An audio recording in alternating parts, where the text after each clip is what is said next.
this session, we are going to discuss word problem related to boat and stream. Right? We are going to follow the same method that we have used in previous word problem solutions. Two unknowns, we are going to find what we need to find, form two equations and solve it. Okay, so let's read the question first of all. A boat goes 30 km upstream and 44 km downstream in 10 hours. Okay, so we know boat, but we don't know what is upstream and downstream is, right? You must have got some idea based on the figure I have drawn. Okay, you can observe it properly. Next, in 13 hours, it can go 40 km upstream and 55 km downstream. Done. Second condition, I think that's the first and this is second. Determine the speed of the stream and that of the boat in still water. Okay, so very nicely it is also given in this question directly what you need to find. We don't need to think what we need to find. It's directly given. We need to find the speed of the stream. Stream means water, and another that of the boat in still water. Right, we need to find the boat speed of boat in still water. So we need to find two speeds, which is of stream and of boat. So how shall we do it? First of all, let's understand the meaning of upstream and downstream. Right, that's very important concept in this one.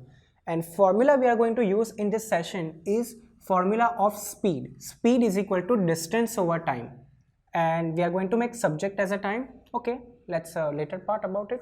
So upstream and downstream. So upstream is what, downstream is what, where boat is going in the same direction, in the direction of stream, right? If stream is going towards right side, so that part is right side part is called as a downstream, and the upper part is called a upstream, right? So if the river is flowing down, the down part is called downstream and upper part is called as a upstream. So remember the meaning. Up means it's coming from up to down. Simple logic, up to down, right? Don't get confused much, right? So this is the meaning of upstream and downstream.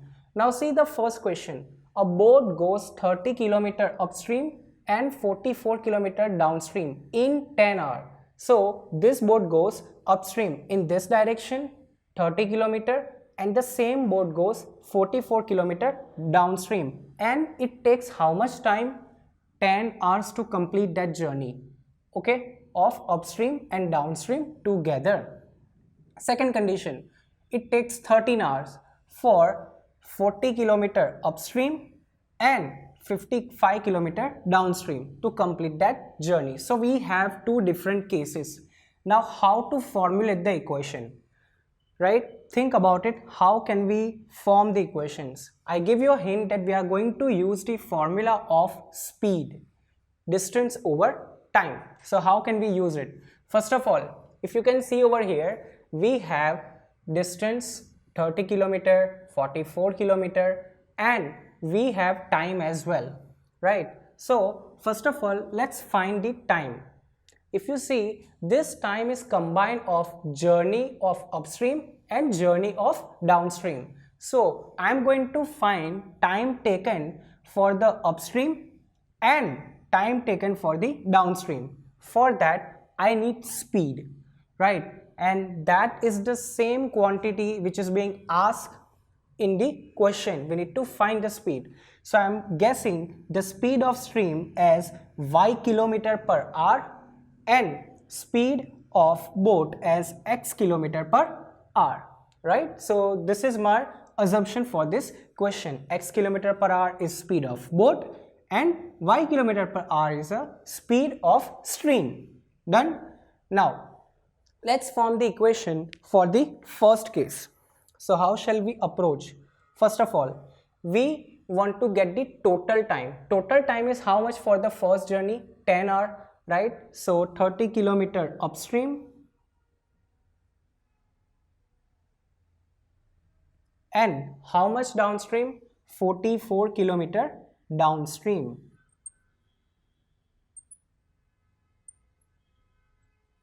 Now let's find the solution over here.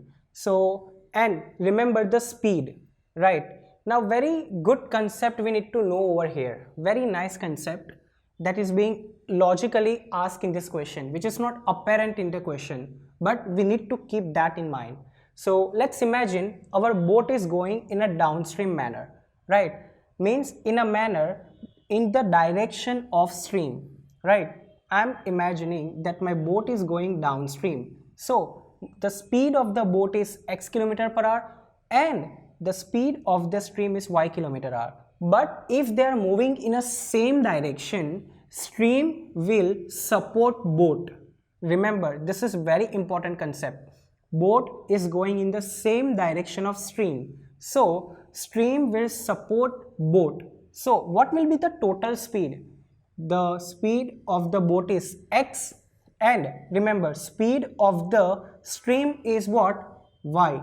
So this will be the total speed of boat if it is moving in the direction of downstream. Can you guess the speed in case of upstream? You must be getting an idea that it should be what?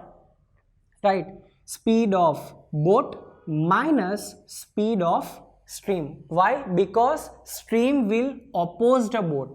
If boat is moving in this direction and the speed of the stream is that, so this is opposite. So that's why we are subtracting the speed of stream in the case of upstream direction. But in case of downstream, both are moving in same direction. That's why we are adding it. This is very important concept. Remember why we are writing x minus y and x plus y, right? So let me form equation for this one. So 30 km upstream it is moving, right? I have speed what?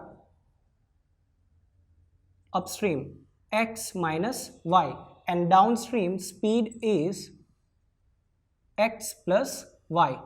I have distance, I have speed. Can I get the time? So time is equal to distance upon speed. So distance is 30 and speed is x minus y. Done. Now for 44 km, time will be what? 44 upon speed. Speed is what? X plus y. And it is given this is one journey, 30 km upstream, 44 km downstream, and time taken to complete that journey is what? 10 hours. So if I add both of them, what shall I get? 10 hours. Let me complete my first equation, which is 30 over x minus y plus 44 over x plus y is equal to 10. My first equation is done. Try to formulate this second equation based on this concept, right? In this case, total time is what? 13 hours. Upstream, how much upstream it is going? 40 km/h. So let me write over here. Second, let me give number 40 km upstream. And how much downstream? Here it is 50 km downstream. 55 km downstream. So let's form equation like this. Time in this case is 40 over x minus y, and in this case time is 55 over x plus y. And what is the total time? Read the question. In 13 hours, right? So if I add them, it will be 13 hours. So 40 over x minus y plus 55 over x plus y is equal to 13 hours. Done? Now my two equations are here, but I am not able to solve this in the normal way. Can you guess what are we going to do? We have discussed in previous session how to solve this kind of equation. Think which was the topic? The topic was reducible equations, right? X and equation is not given in direct x and y form. So we need to assume some of the variables for x minus y and x plus y. So let me start that one. So here I am going to assume x minus y and x plus y as some other variables. Okay, let me take let 1 over x minus y is equal to m and 1 over x plus y is equal to n. You can choose any variable a, b, p, q, u, v, right? But do not choose x and y again, right? Because it is difficult to differentiate between them. So let's replace it and write the equation. So 40 into x minus y means what will I write? M, then plus 55.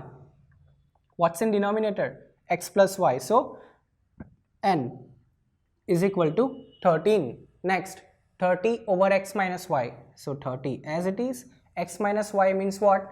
M plus 44. And x plus y means n is equal to 10. Now, how to solve these two equations? Very important. How are we going to solve these two equations? Let's get some idea. How are we going to solve it? Are we going to multiply this with 30?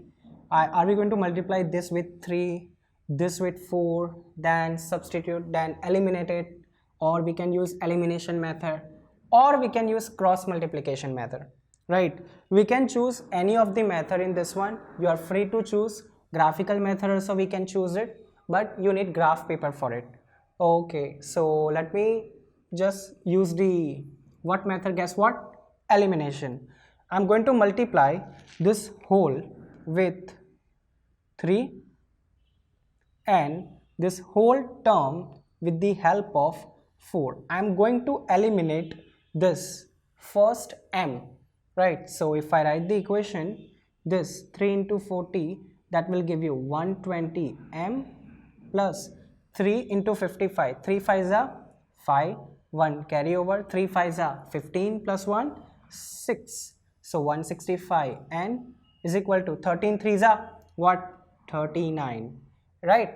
So let's do multiply with 4. 4 into 30, that will give you again 120 m plus 4 multiply by 44. 4 4s are 16, 1 as a carryover, 4 4s are 16 plus 1, 17 n is equal to 4 into 10. Very simple, 40. So let's get the solution.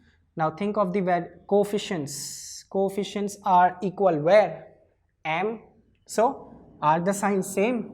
Yes. Then we are going to do what? Subtraction. So minus 120 minus here and minus 40. So these two people will get cancelled.